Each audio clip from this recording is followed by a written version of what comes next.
Well, good day and welcome back to the channel.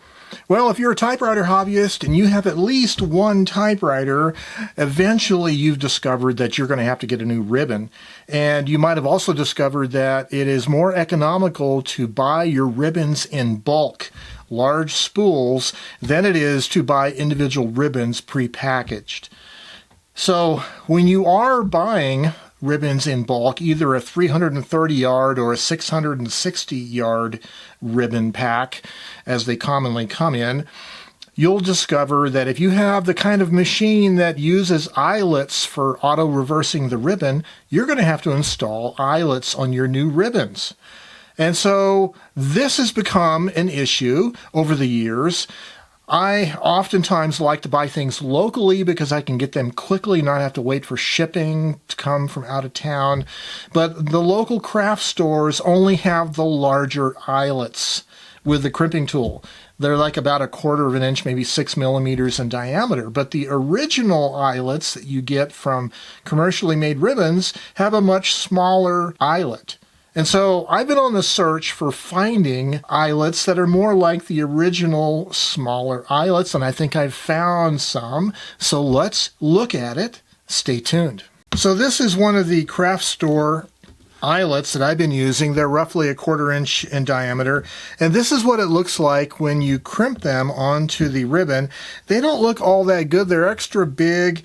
The crimped side just doesn't look very good, and they're really kind of big, and when you roll the ribbon around the spools, you end up with kind of a big lump in the spool because the eyelet is so big. It's just too large. So I was really in search of smaller eyelets, closer to the kind that we see in commercially made ribbons.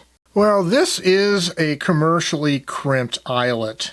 It measures approximately maybe 3 millimeters, and the hole is probably only like maybe 1.5 or 2 millimeters, okay?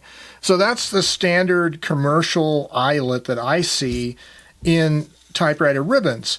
However, the kind of eyelets that I've been using for crimping, the most commonly available small eyelet that I can find are these, and these are much bigger, as you can probably see.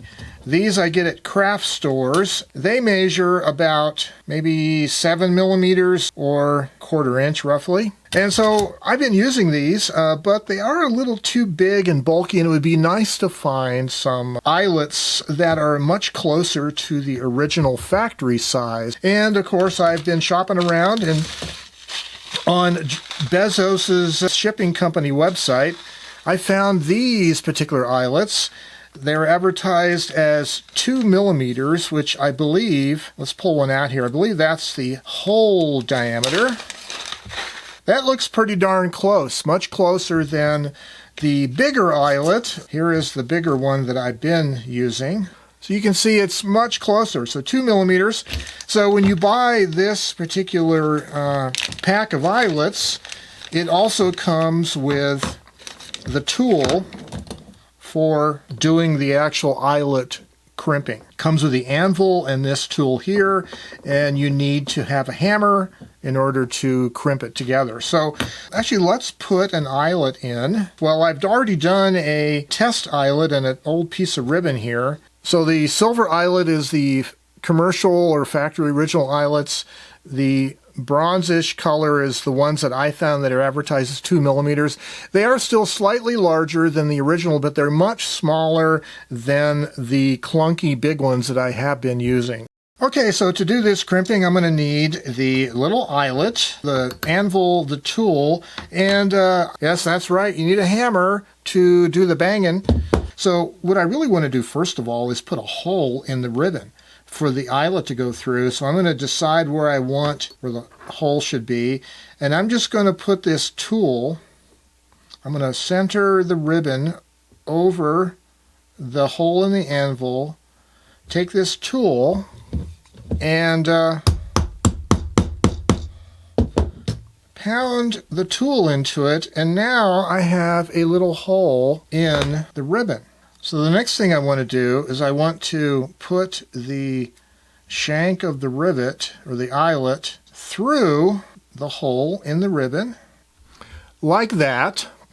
So I have the eyelet sitting on the anvil. The ribbon is through the eyelet. I have the crimping tool through the eyelet itself. And now I'm going to hammer it down onto the anvil.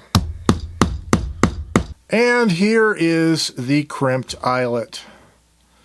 That looks really nice. That looks very similar to the commercially installed eyelets. Much better than the big ones I've been using from the craft store. Of course, the whole point of having an eyelet on the ends of the ribbon is the eyelet is supposed to be thicker than the slot in the slotted guide that the ribbon goes through, so that as the ribbon is turning, the eyelet hits the slotted guide, it pushes the guide, which activates the reversing action. That is what eyelets are for. So the larger eyelets that I have been using, they were large enough that they made the ribbon pack kind of with a lump, like an eccentric lump.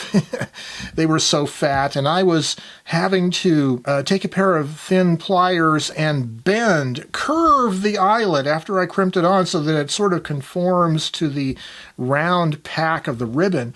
That was kind of a suboptimal way of doing it, but having now these smaller eyelets, what they call 2mm eyelets, which is the center hole size that I found off of Jeff Bezos's shipping company website. I'll leave a link down below.